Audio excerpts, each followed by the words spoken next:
pretty weird not being at Augusta National. So, but hopefully we'll be back there in November.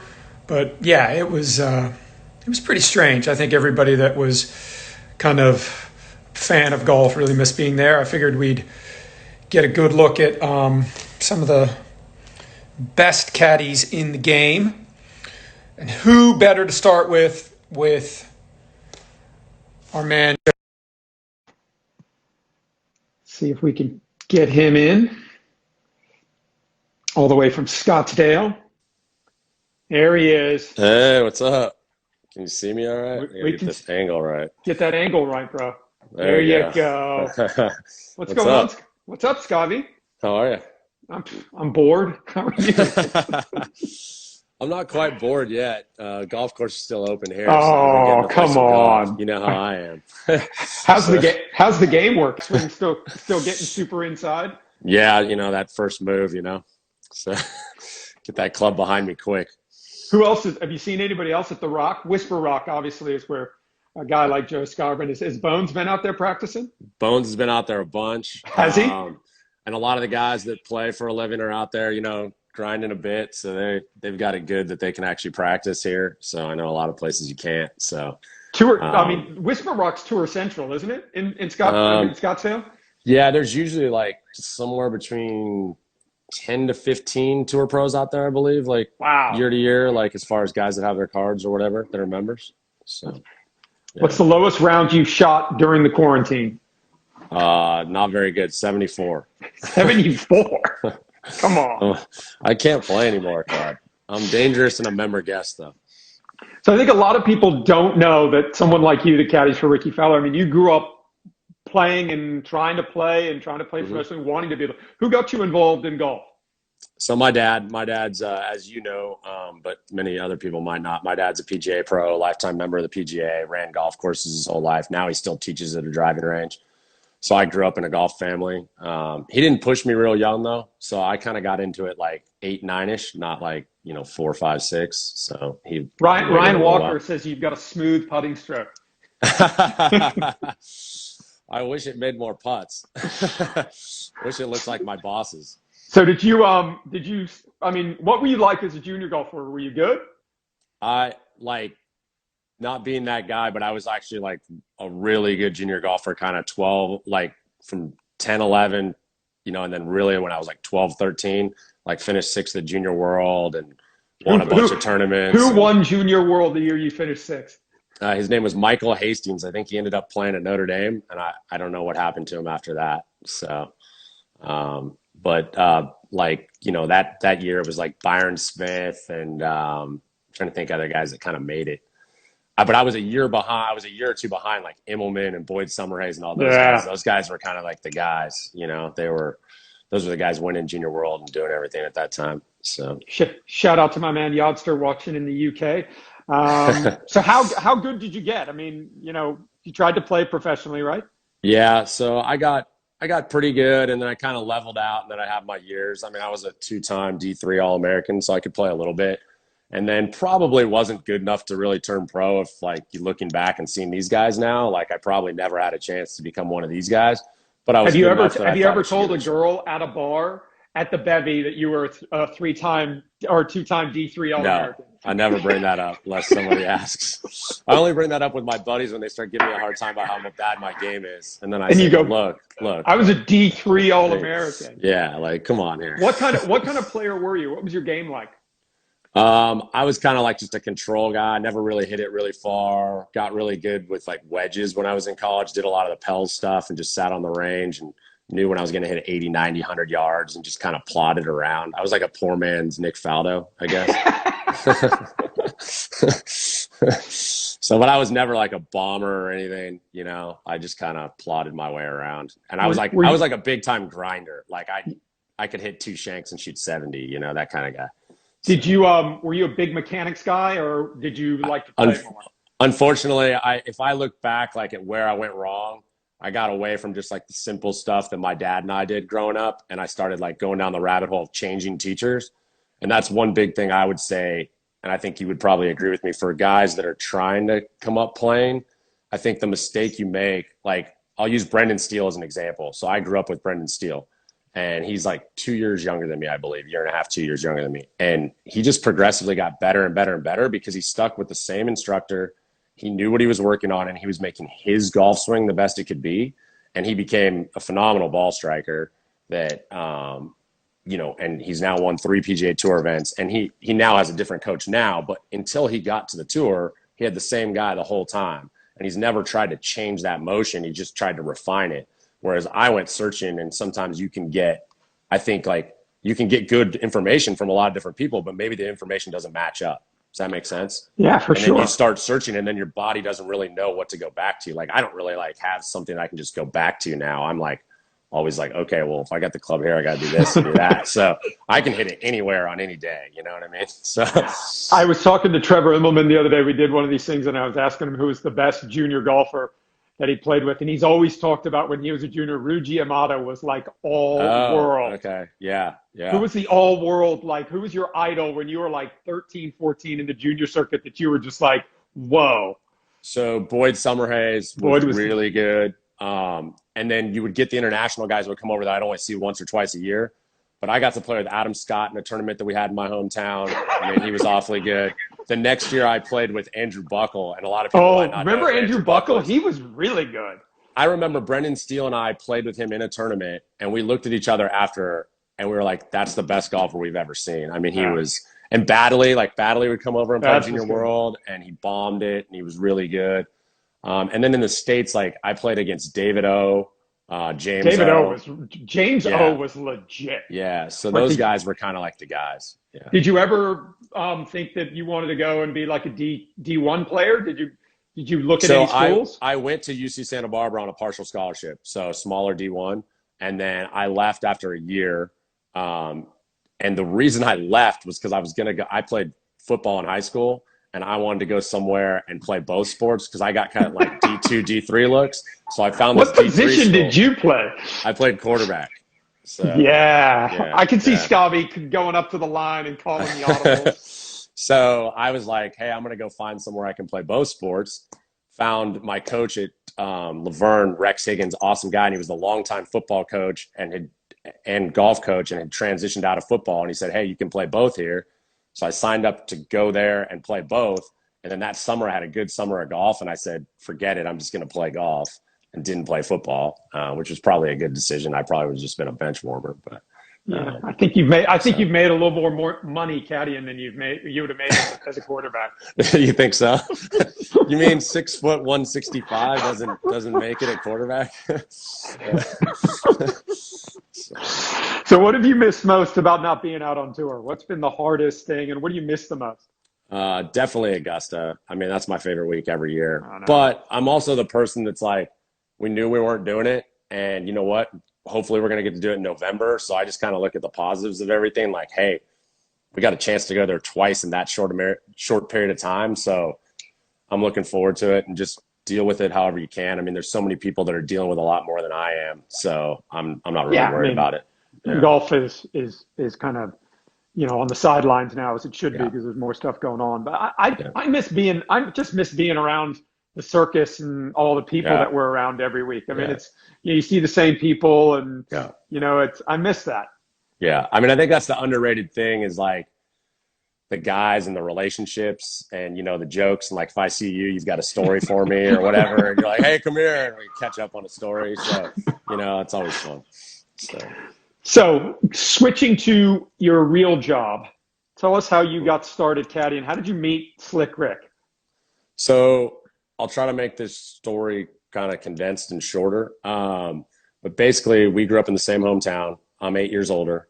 My mom ran the local junior golf association. So Rickie is one of the few people she's ever let in before 5. He was the first one. So I tell her she's 1 for 1 is what I always tell her. Because she let him in at 4.5. She was like, he seems mature enough and ready. And so Rick kind of like always was the guy at every level, right? And then you kind of saw him at like 13, 14, 15 start to go to the national level. And we kind of all knew how good he was. And he just kept getting better and better and better. And so I'd known him for that long. And then, as I mentioned, Brendan Steele, and then another girl that played out of our club, Charlotte Mayorkas. She was a she was pretty much the best player in college golf for a couple of years there at UCLA. And I think she was 3 or 4 time first team All-American. She was really good and played the LPGA for 4 or 5 years. So they both kind of asked me to come out and help them when they didn't have caddies, just like, hey, come out, like your buddy's going to caddy for you, right?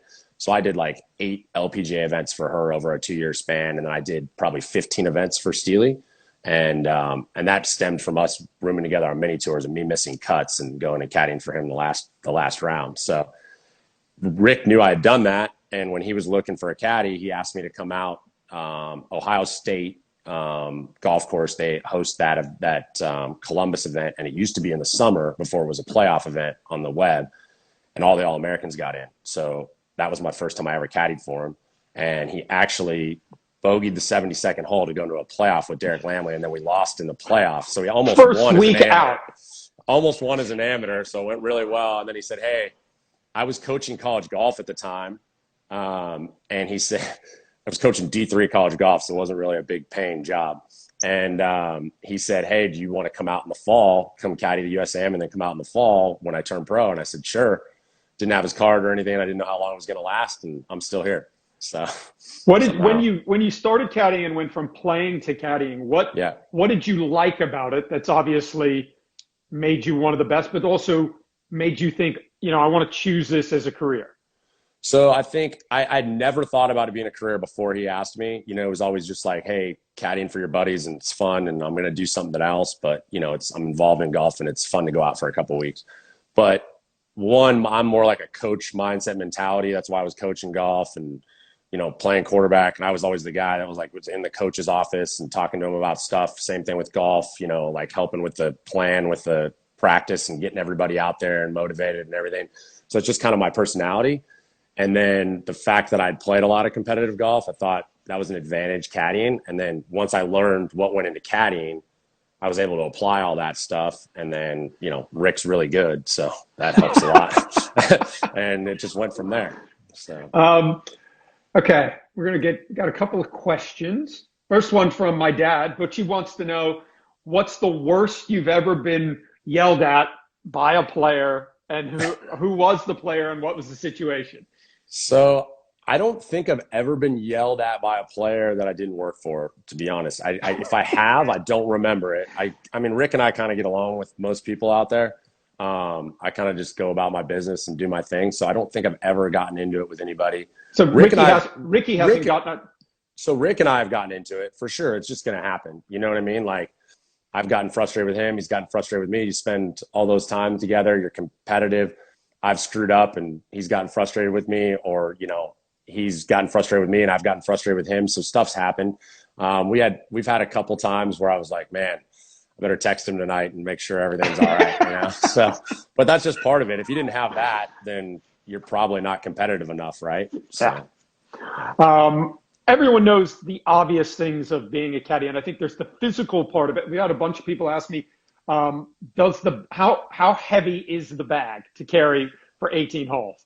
So, well, I've been lucky enough lately that, Cobra Puma has gotten on the kick of our mid-size bag, that we started at Shinnecock. And so it's not quite a carry bag, but it's not a staff bag. So it's really nice. So that one's not as heavy, but a regular bag, depending on what your guy has in it, is usually somewhere between 35 and 45 pounds, depending on how many coins are in there and how much stuff's in there and how much you use as a locker. And if that umbrella's in there and the rain gear and everything else. They're harder on your body than people think. Yeah, right? for sure. I try to stay pretty fit and do a lot of things, but you see some of these older guys, like it amazes me that they've done it for as long as they like Fluff, just ticking along, carrying that bag, doing his thing. I mean, it's amazing. I mean, sometimes you'll be raking a bunker and I'll grab the bag and walk from like a fairway bunker to the green, and halfway I'm going, where is he? Because I can't, I'm so ready for you to take the bag. I'm great at taking the bag from maybe the car or like or the putting green to the range, but that's it. I don't know. Honestly, I don't know how you guys did. I caddied, no joke, I caddied in a PGA. I caddied for my dad once. That would have been interesting. In the Quad City Open. And then I caddied, no joke, I caddied for Steve Elkington on spring break in New Orleans the week before he won the Players Championship for the first time, and we made the cut. Wow. Yeah. Steve Elkington was a striper, wasn't He he? was a stripe show. And He could we swing. he played with Chip Beck and Scott Hoke. And Wow. Scott Hoke had Smiley on the bag. And I think Chip Beck had Dave on the bag, who has the beard, who was caddying for Sam Burns. Oh, yeah. Okay. So Yeah. the first hole, Woolsey. Yeah. yeah. Yeah. So the first hole of the tournament, Scott Hoke has like a 30-footer and he misses it, and he's like throwing the arms up and all pissed off. And then Chip Beck missed a 4-footer on the last hole on Friday to miss the cut by 1. And he says to his caddy, "You just got to love having a chance to make the cut out here." So that was like the complete bipolar opposite. What a line. What a line. You just got to love having a chance to make the cut out here.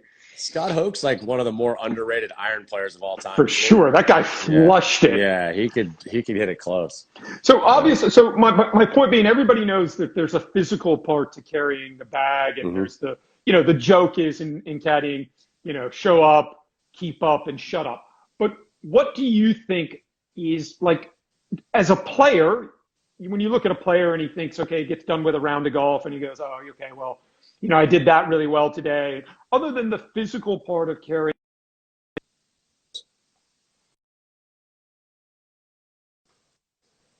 Can you hear me? Okay, yeah, you froze for a second. Yeah. We're good now. So when you look at after a round of golf, how do you evaluate your job as the caddy, excluding the part of carrying the bag and all the other stuff? So for me, I always think like my number one thing over the time is I think that every player wants something different.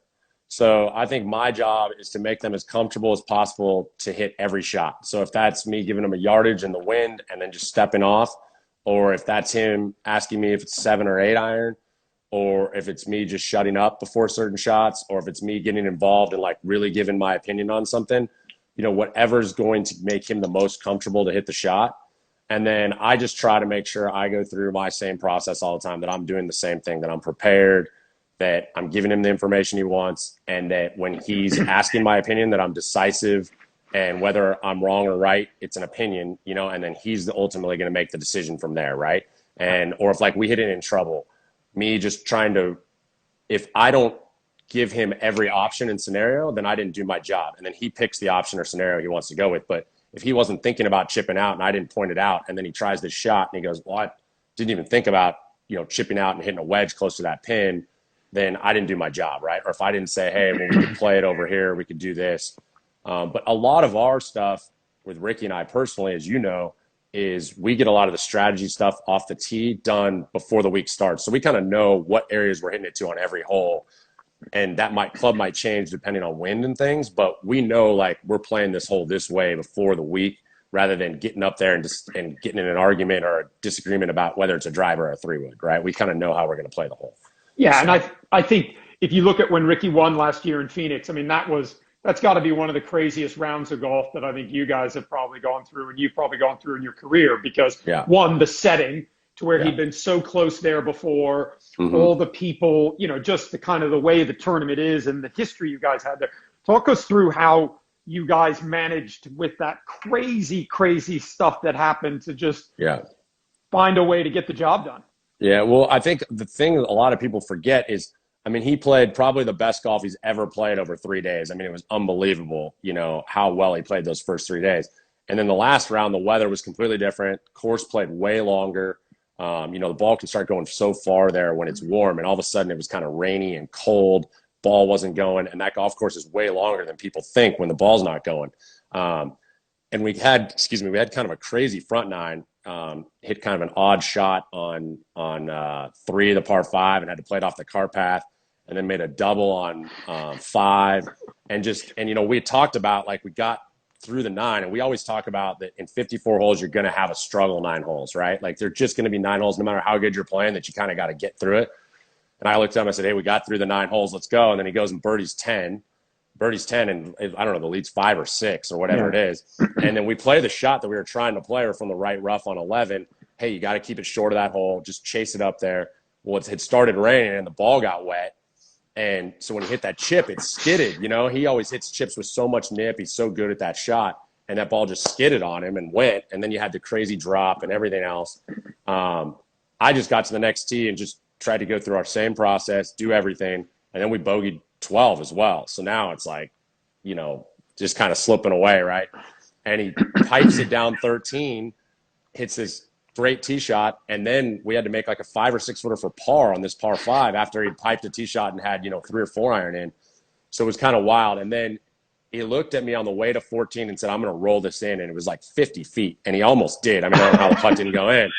And I knew he was good after he hit the tee shot on 15. He was good. And the way he finished on 15 and 17 and, you know, the history we have there, like what's happened on 17 and what's gone down, I was just so proud of him, like the way he handled the moment. And for me, that's the most meaningful win of his career to me, even more than the first one or the Players, just because of everything we'd been through there. And the fact that he could have ran away with this tournament and won by 6. And all of a sudden it slipped away. And this is your chance to like kind of say, here we go again. And he didn't do that. He changed the script and kind of showed everybody like, look, I'm Rickie Fowler. I can handle this. Now, we still had stress going up 18 because we hit it in that high rough. Right. We chipped it down there, and then we got this chip that's kind of tough. And I'm like, just hit it past the hole, man. Like, look, we just hit it past the hole in 2-putt. And he, you know, knowing Rick, he still hit it 4 feet short of the hole. He nipped it 4 feet short of the hole. I'm like, oh, man. But, you know, and he makes the par and ends that way. And I was really proud of him. For me as a caddy, that one meant a lot too, you know, just living here and how much I love that event and how we've been through that. It was a big deal. That's baller status for you for life at the Bevy, right? When you walk in as the Phoenix Open champ at the Bevy, we had a good night. We had a good night at the Bevy that night. Yeah. Someone asked, what's the most nervous you've ever been on the golf course?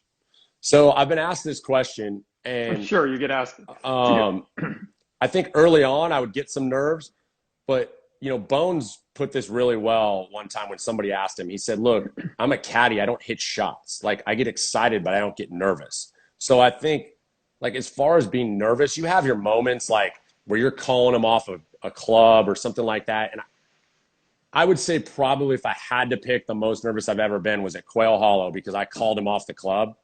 And I said, you can get 52 there. It's 52 all day. And I knew he had to hit it perfect to get it there. But what did he want to hit?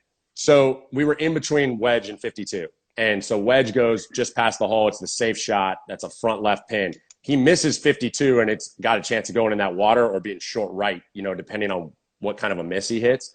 And he had to hit it perfect, but it was the club that was going to get close. So we played the aggressive shot, and it paid off. But when you do that, when that ball's in the air, you want it to be the right club because the last thing you want to do is cost your guy a golf tournament because you spoke up, you know. And that one turned out nice. But that's probably the most nervous I've been. That, and then when the ball was in the air at Players on 16, you know, because he overruled me on that one. That was his choice to hit the cut 3-wood. I was kind of playing towards a layup because it was such in-between clubs for us that I just thought we could make birdie the other way. And he said, no, I'm hitting the 3-wood. And he hit this big high cut 3-wood. That thing was skirting the water the whole way. I was yelling at that ball quite a bit. I don't talk to the ball much. So those are probably the 2 moments when those 2 balls were in the air that I was the most kind of worked up, for sure. Someone asked, what's the best shot you've ever seen, whether it's from in competition, whether it's from Rick or anyone else? So this one's pretty easy. At 2012, after he won Quail Hollow, he had a putt. Actually, a lot of people probably don't remember this because they remember when he won Players. He had a putt on the 18th at Players to put the pressure on Kuchar the year he won. Oh, so yeah. that Kuchar would have had to make, I think he would have had to make par to win if we make the putt. Instead, he had to make bogey on the last. And a roar came from the crowd from the scoreboard. They were showing somebody making a putt, and the roar came out, and Rick had to back off. And he probably had 10 feet. And Rick from 10 feet, he's pretty deadly. Yeah. And he backed off, missed the putt, so then we didn't really have a chance to win. Then we go to Memorial. So now he's gone first, second, and he's looking like, hey, man, he might play his way into being the best player in the world this summer, you know, the way he's playing. And we were like 3 off the lead, paired with Tiger in the final round, coming off of this. And, you know, so this was when Tiger won 8 times in 2 years, 2012 and 13. So we get to 16, and we're out of the tournament. I remember, Rickie still had the long hair then. Yeah, and you couldn't – that was when that green was brand new at, you know, you couldn't hold it. A year or two old, and you couldn't hold it downwind. These guys, it's 208 or whatever it is, and they're hitting 8 irons over the green. And so you're just playing for long of the green, basically, is what you're doing. And I thought Tiger had a shot that he's going to have to make an 8-footer for par, and Sabatini's back there, and they're going at it to win the tournament.